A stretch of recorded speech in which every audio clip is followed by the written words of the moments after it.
പ്രധാനമന്ത്രി മോദി പറയുന്നത് പശ്ചിമ ബംഗാളിൽ ബി.ജെ.പി ലോക്സഭാ സീറ്റുകൾ തൂത്തുവാരുമെന്നതാണ്.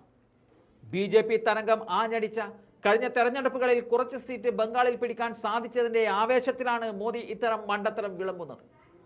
ഇത്തവണ രാജ്യമെമ്പാടും പല സീറ്റുകളും കൈവിടുമെന്ന് സർവേകൾ ഒന്നടങ്കം പറയുമ്പോൾ മോദി പറയുന്നത് രാജ്യത്ത് ബി.ജെ.പി ഏറ്റവും അധികം സീറ്റുകൾ പിടിക്കുന്നത് ബംഗാളിലാണ് എന്നതാണ്. തൃണമൂൽ കോൺഗ്രസ് പശ്ചിമ ബംഗാളിൽ നിലനിൽപ്പിനായുള്ള പോരാട്ടത്തിലാണെന്നും മോദി പറയുന്നുണ്ട്. മമതാ ബാനർജിയുടെ പശ്ചിമ ബംഗാളിൽ വിന്നറാവുക ബി.ജെ.പി ആണെന്ന് നരേന്ദ്രമോദി ഉറപ്പിച്ച് പറയുകയാണ്. 2024 ലോക്സഭാ തെരഞ്ഞെടുപ്പ് അതിന്റെ അവസാന ഘട്ടത്തിലെത്തി നിൽക്കുമ്പോഴാണ് പ്രധാനമന്ത്രി നരേന്ദ്രമോദി വീണ്ടും ആത്മവിശ്വാസത്തോടെ 7ാം ഘട്ട വോട്ടെടുപ്പിനെ നേരിടാൻ ശ്രമിക്കുന്നത്.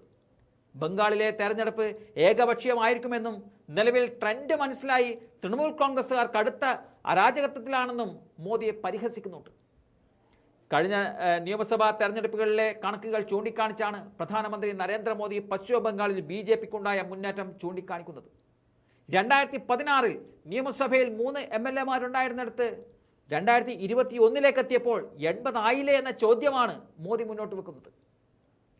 ENAക്ക് നൽകിയ അഭിമുഖത്തിലാണ് കണക്കുകളെല്ലാം ഓർമ്മിപ്പിച്ച് പ്രധാനമന്ത്രി നരേന്ദ്രമോദി തന്റെ അവകാശവാദം ഉന്നയിക്കുന്നത്.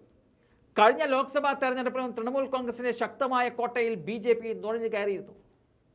42 ലോക്സഭാ മണ്ഡലങ്ങളുള്ള പശ്ചിമ ബംഗാളിൽ 22 എണ്ണം മാത്രമാണ് 2019 തൃണമൂൽ കോൺഗ്രസിനൊപ്പം നിന്നത്. 18 എണ്ണത്തിൽ വിജയം പിടിച്ചെടുക്കാൻ ബി.ജെ.പിക്ക് സാധിച്ചിരുന്നു. ഈ കണക്കിൽ വിശ്വസിക്കുകയാണ് മോദി ഇപ്പോഴും. എന്നാൽ ഇക്കുറി 18 പോയിട്ട് 8 എണ്ണം പോലും കടക്കില്ലെന്ന് ബി.ജെ.പിക്കാർക്ക് പോലും ബംഗാളിൽ ഉറച്ച വിശ്വാസമുണ്ട്. ഈ തെരഞ്ഞെടുപ്പിൽ ബി.ജെ.പി 30 സീറ്റുകൾ പശ്ചിമ ബംഗാളിൽ പിടിച്ചാൽ തൃണമൂൽ കോൺഗ്രസ് ശിഥിലമാകുമെന്ന് അമിത്ഷായും നേരത്തെ പറഞ്ഞിരുന്നു. മമത സർക്കാർ ഉറപ്പായും പുറത്തേക്ക് പോകുമെന്നും അമിത്ഷാ പരിഹസിച്ചിരുന്നു.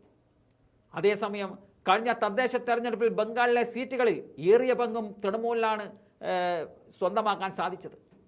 അതുകൊണ്ട് തന്നെ മോദിയുടെ വീമ്പ് പറച്ചിലിന് ജൂൺ 4 വരെ മാത്രമേ ആയുസുള്ളൂ എന്നതാണ് തൃണമൂൽ നേതാക്കൾ തിരിച്ചടിക്കുന്നത്. ശക്തി കേന്ദ്രമായ ഉത്തർപ്രദേശിൽ പോലും സീറ്റുകളിൽ വലിയ കുറവുണ്ടാകാനുള്ള സാധ്യത നിലനിൽക്കെ ബംഗാളിൽ TMCയെ തോൽപ്പിക്കുമെന്ന് മോദിയുടെ അവകാശവാദം തോൽവി മുന്നിൽ കണ്ടുകൊണ്ടുള്ള വിഭ്രാന്തിയാണ് എന്നതാണ് പ്രതിപക്ഷം ആരോപിക്കുന്നത്.